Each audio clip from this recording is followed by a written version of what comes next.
Hello kids, how are you all? I hope all of you are fine and all of you are also learning as much as you can during this time. So in today's video, what I'm trying to do is that I'm trying to talk to you about the NCERT questions of the poem "The Road Not Taken," written by Robert Frost. So I have the NCERT with before me. This is the NCERT textbook that I'm using, and I will be referring to the questions which are given on page number 16. These are first four questions that I will be referring to. This is under the topic thinking about the poem, and the second part of the question which has two questions. These questions have to be attempted by you, so you have to read these questions because these will have very subjective answers and I cannot answer them on your behalf. You have to answer it for yourself. Therefore you have to read these questions and answer them for yourself. But the first four question I will discuss with you in as detailed way as possible. Please listen and also keep a pencil and a rough notebook before you. As I'm talking to you, please make notes so that once you are sitting down to write down the answers, you will have some points before you so that it will help you to frame your answers well. Okay, so let us look at the first question. The first question is, where does the traveler find himself? What problem does he face? So there are two parts of the first question, and let us look at each part one by one. So the first part is, where does the traveler find himself? Now who is traveler? The one who is also narrating the poem, right? So narrator is the traveler. So where does narrator find himself? He is actually finding himself at a place where the road which he has been traveling is getting diverged into two roads, right? So where does the traveler find himself? Traveler find himself at a point where the road that he has been traveling gets diverged into two different roads. This will be the answer of the first part. The second part of the same question is, what problem does he face? So he faced the problem of making a choice between which road should he take up. So since he has two roads before him and both of them are looking quite they both of them are looking which both could be very easily traveled. So he does not know which one to travel and which one should he leave out. Therefore he faced a dilemma. The problem is actually of facing a dilemma of making a choice between one of the two roads that he is traveling or that he has before him. So he faces a dilemma of of making a choice between the two routes that he is confronting right now. Okay, let us look at the second question. This second question is divided into five parts. So they have given certain phrases from the poem, picked up certain phrases from the poem, and these poems have these phrases have to be discussed. So look at the question. Discuss what these phrases mean to you. Part 1 is a yellow wood. A yellow wood basically refers to a forest which is a kind of yellow in color. Now how come it is that the forest is yellow in color? Actually the trees have the leaves which are now getting yellowish in the color. So it is actually it could be an indication to the month of autumn, maybe, because it is the month of autumn in which the trees would have their leaves turned yellow, and slowly and steadily they would now shed out and new leaves will come up by the next year, the month of somewhere in March and April. Okay, so a yellow wood refers to, there are two meanings to it. First is the surface meaning or the literal meaning. The literal meaning is to be that it refers to a forest with the trees having its leaves turned yellow, and it could be the month of autumn. That is first, or the literal meaning. And when you look at the second level of meaning, which is like an underlying meaning of it, then actually the yellowing of the leaves of a particular tree could refers to the maturity. Okay, it's just that the trees are getting matured. They're like aging. So they are aging and the trees leaves are becoming yellow, and after a certain time they will be shed off and the new leaves will come up and the tree will look young again. It will look beautiful again. But for human beings, once we age, we do not have the option of becoming young again like trees and other plants have. right? So it could refers to a maturity that the narrator is going to have, because when narrator looks at that particular yellow wood, he is in a state of dilemma, quite it is difficult for him to decide which road should he take up. And therefore, by the time he would clear out this problem, by the time he will come out of this problem, by the time he would have made a choice for himself, he would have turned out more mature, philosophically more mature. We're not saying that he would have aged 50 years, no, not that actually, but he would have become intellectually and to a certain extent philosophically more mature. So this is actually the yellow wood in front of him refers to a stage which is approaching in narratives, like which will supposedly make him more mature, like the forest right now is. Forest is at a stage of maturity. Similarly, the narrator, after understanding the problem of after understanding the problem of which choice should he make and on what factors should he make that particular choice, he is going to turn out to be more mature than before. Okay, so write down both the meanings, please. And if you're able to find out some other interpretation of it, please do write down that in your answers, because do not consider that your teacher's interpretations are the final words. They are never. It is actually, the poem has unlimited interpretations. It could have many multitude of interpretation depending upon who is reading, and the reader has his or her own interpretation. So you could have your own interpretation of it, provided your interpretations are aligned with the overall context of the poem. Please understand that, right? Now let us move towards the second part of the same question, which says that it was grassy and wanted where. Now if you go back to the poem, this particular phrase appears in the second stanza, third line, right? So because it was grassy and wanted where. So as if you have referred to my earlier video, I have already described these all the four stanzas to you. So in the first video, the very first video on this poem, where I had discussed the first two stanzas where you I had discussed this with you, but I'm going to repeat it right now, because he's looking at the road which he feels is less traveled by. And he's discussing both the roads, actually the two roads in front of me. There's one road which is moving towards the undergrowth. Undergrowth means towards the very dense forest, the same yellowish forest. And then he talks about another road. So he looks at the another road and he finds a road with lots of grasses on it, and it wanted wear. Now, it wanted wear means that it had grasses on it and it had not been worn out, which means it was not being traveled by many travelers. See, there's one example that I can give you to make you understand this fact. Since all of you are the residents of an hope, and it's quite good that all of you are the residents of an hilly area. So once you are traveling through the hills, you would find that if you're on a one hill and if you're at a good height, you should be at a height. You are not supposed to be at a lower place or somewhere. You should not be near the land, but you should be much above the land. So if you are on a particular hill and you're looking at another hill, so then you would sometimes find these serpent like shapes on the hill. They are nothing but they are the paths, they are the ways which have been created by the people living over there. Since they have walked upon them so much, there are no grasses on it and they are completely plain. So they are so much traveled by, and they're completely grassless, that you can actually identify them from a great distance also. And they make very nice serpent like shapes on the roads, which look very beautiful. At the same time, they makes you to understand that people use these ways to walk upon. They actually use these particular areas to move from one place to another place. So that is how you identify a particular path which has been, if it is very clear, if there are no grasses on it, it means that it has been very regularly used by the people. But then in this particular phrase, the grass is the path was grassy and it wanted wear, which means there was a lot of grass on it and it had not been worn out, it had not been used.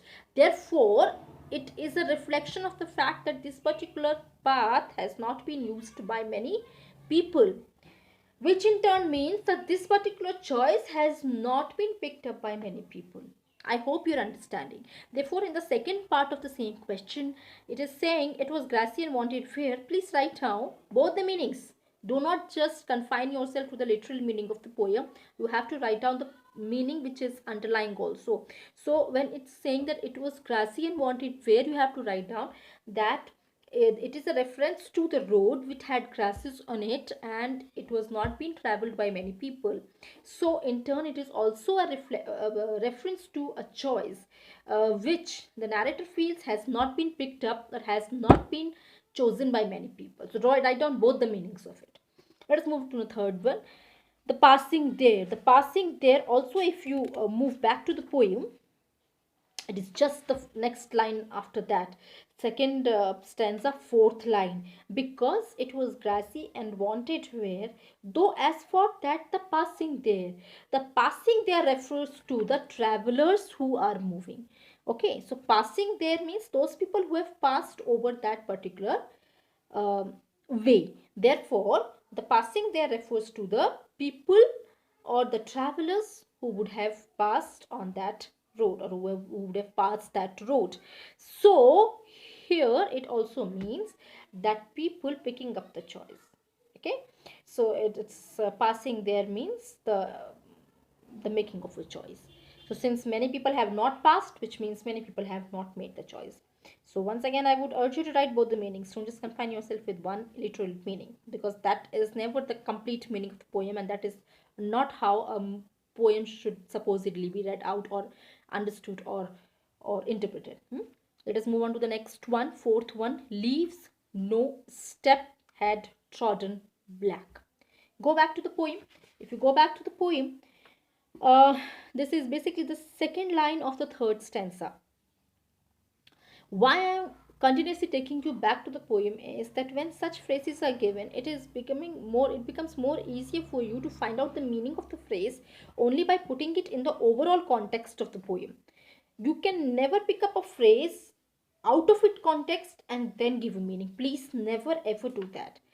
Every interpretation should confine itself within the broader context of the poem or of any other kind of genre that you're reading. It could be fiction, it could be prose, it could be drama, it could be poetry, it could be anything, it could be any genre. I'm saying there are many genre which I'm not referring to right now, but it has to be within the overall context. For example, here, the overall context of making a choice which is being discussed here time and again in this poem, right? This is what the poem is basically about, the ability, or rather the inability of making choice.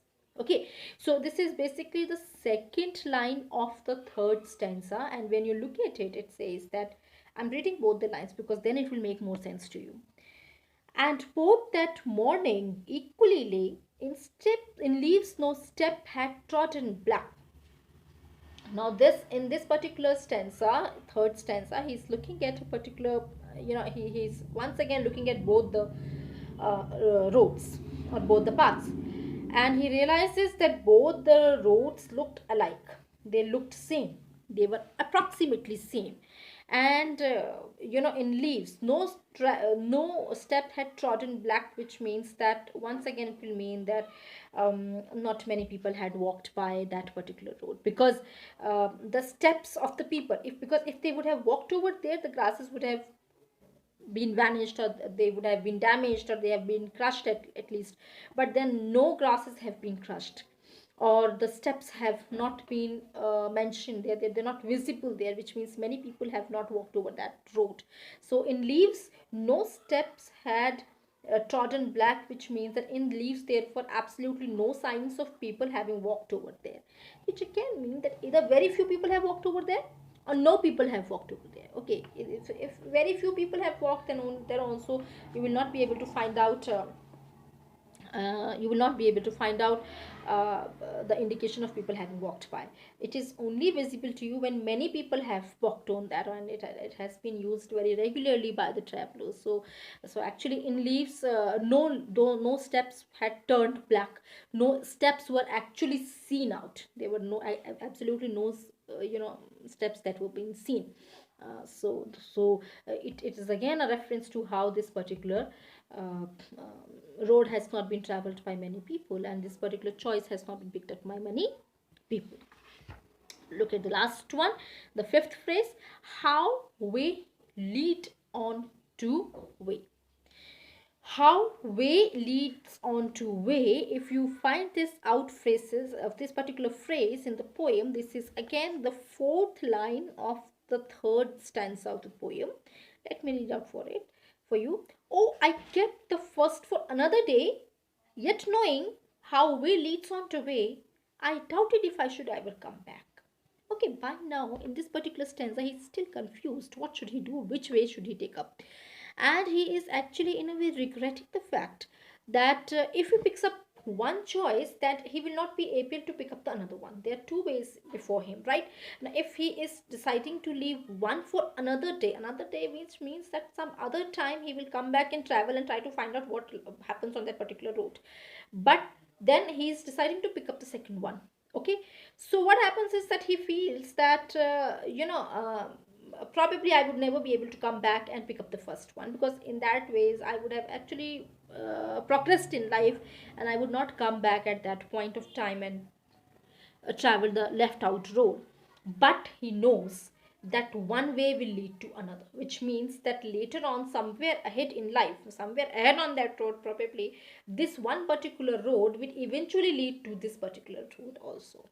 So this is how he's trying to say one way leading to another means that everything, the decisions that we take in our life are ultimately interconnected. All the decisions that you took in your life, the decisions that you left out in your life, whatever choices you made in your life, they all are intermingled, they all are interconnected with each other, and that is why one way leads on to another way. So one way, one road will ultimately lead on to another way. So there is this regret and understanding which are both present in his mind. So he regrets that he cannot travel another road, but at the same time he is kind of he realizes also, but as I told you, that there is this maturity which is coming in the mind of the traveler, or in the mind of the narrator. He understands that even if I'm leaving one way, I don't really need to regret, because this way will eventually lead to yet another way, and yet another way will lead to yet another way, and this is how all the incidents of our lives are interconnected with each other. Hmm? So these are the second question. First two questions I have discussed. If you have any problem, please leave your questions in the comment section so that I can answer you well. Let us move on to the third question, which is this. This third question is also divided into two parts. Let us look at it one by one. Is there any difference between the two roads as the poet describes them? Okay. Now the first part. In stanzas 2 and 3. So I would request you to go back to my earlier videos, and there the answer would be there in detailed way, but I'll just give you the answer now also. But if you want a very detailed answer, I have discussed each and every stanza at length in the two videos before that I have uploaded. However, I'll answer these also in stanza 2 and 3. Let us look at what happens in stanza number 2. In stanza 2, he is looking at the second road. Okay, in the first stanza he looks at first road, and the first road is moving towards the undergrowth means into a dense forest. So now he turns attention towards another road. So second stanza is the discussion of the physical appearances of the second road and the consequences, the supposed consequences of having walked onto that particular road. So he says that second one, or he has probably in his mind decided that he is going to move on the first road. Okay, now he's looking at the second road because he has still not picked up the choice. He's just decided in his mind, but he has not acted upon it. So he's looking at the second road also, and he decides that second one was also a fair road. He could walk on that also. He could walk, or he could pick up the next choice also, and it probably had a better claim. Probably it was more better for him to walk on the second road, because it was grassy and it wanted wear.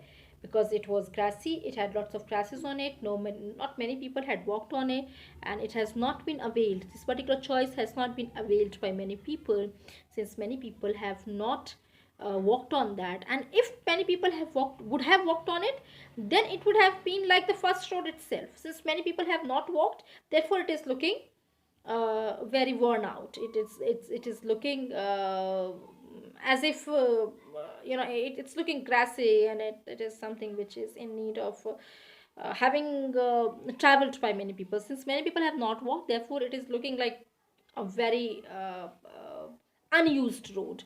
So it would have been a used road if people. So what he's trying to say is, in the second stanza, he is referring to the physical appearance and ultimately trying to decide that the second road is as good as the first road. The only difference is the second road has not been walked upon by many people. That is the only difference, right? Let us look at the third stanza now. In the third stanza, he is changing his mind. He changes his mind, and now he looks at both the roads and he says that both the roads are same actually. And I'm keeping the first one which went towards undergrowth. Okay, the first road that went towards undergrowth, I'm leaving that for yet another day. So I'll pick up it some at another day. And but I know that one way will lead to another. So in the second road, he is comparing both the roads, and he also changes his decision, and he regrets his decision that he is not able to walk on both the roads. But he also realizes that one day he will know that one road has been actually linked with the another road. So then what is the difference? Okay, the question is this: is there any difference between the two roads as the poet describes them? Is there any difference? Probably not. In second and third stanzas, there are no differences. He is not referring to any difference at all. Uh, in the second stanza, he talks about how the road is grassy and wanted wear. And in the third stanza, he actually just has changed his decision and has decided to move on the second road. So there is absolutely no difference between the two roads in the second and third stanza. Then let us look at the next part of the question is in the last two lines of the poem. So is there any difference between first and the second road in the last two lines of the poem? Let us refer to the last two lines of the poem. And the last lines of the poem are, I took the one less traveled by, and that has made all the difference.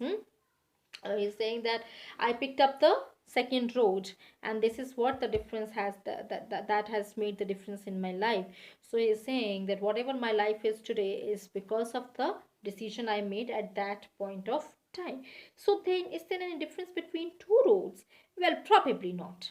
I would say in the last two lines also, he is just saying that he picked up one choice, and whatever his life is today is because of the choice he made at that time.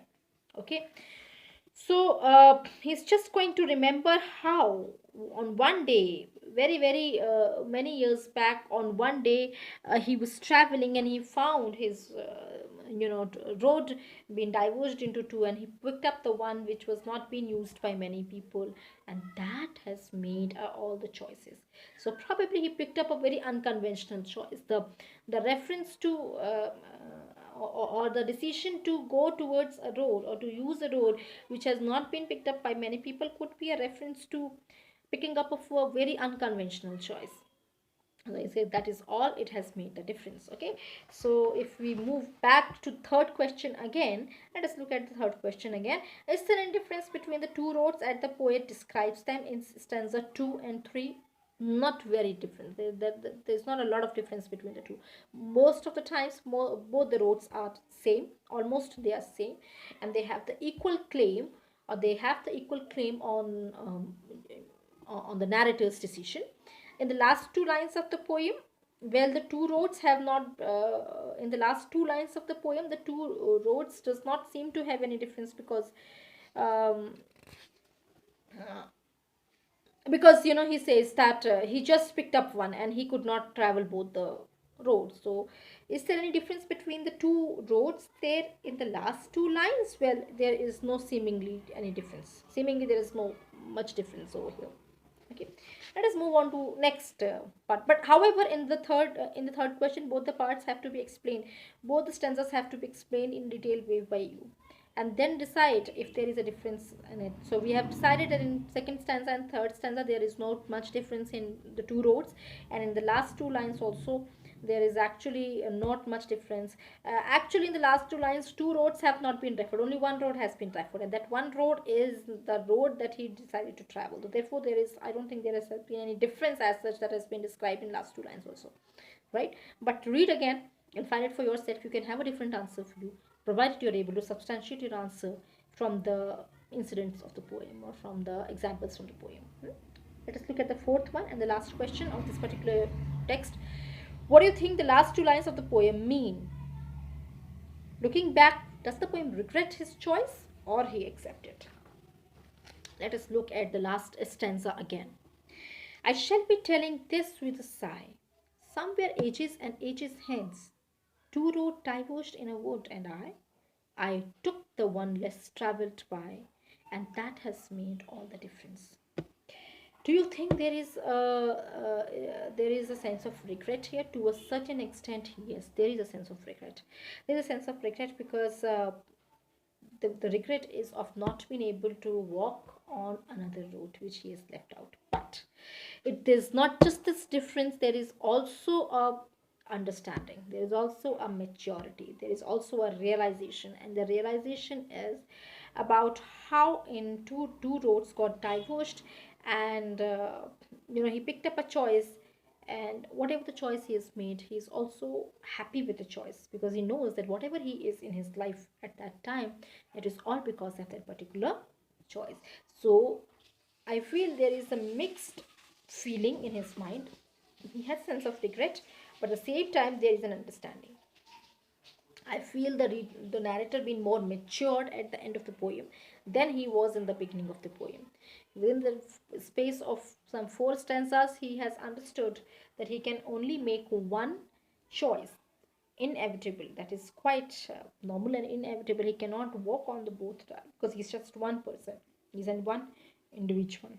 Therefore, there is a sense of regret to a certain extent, yes, but then there is a maturity also, there is a sense of understanding also, which makes him realize that whatever he is today, he that is because of the choice that he made, and he has accepted his own choices, right? So these are the questions of the NCERT. The next two questions have to be decided by you. For example, let me read out. Have you ever tried to make a difficult choice? How will you make the choice? So it has to be your own answer. So think about it and write about it. Have you ever made a difficult choice? It could be for you at your age, the difficulty of having to choose between study and TV is also a difficult choice, or to choose between two friends, one of them is good, another one is not so good, is also a difficult choice. So you can find, or you can think about any choices that you find is difficult at that time, and how was it that you made the choice. Okay, so write about it. Again, I cannot answer it for you, you have to answer it for yourself. Next question is, after you have made a choice, do you feel that you might have been, or do you accept the reality?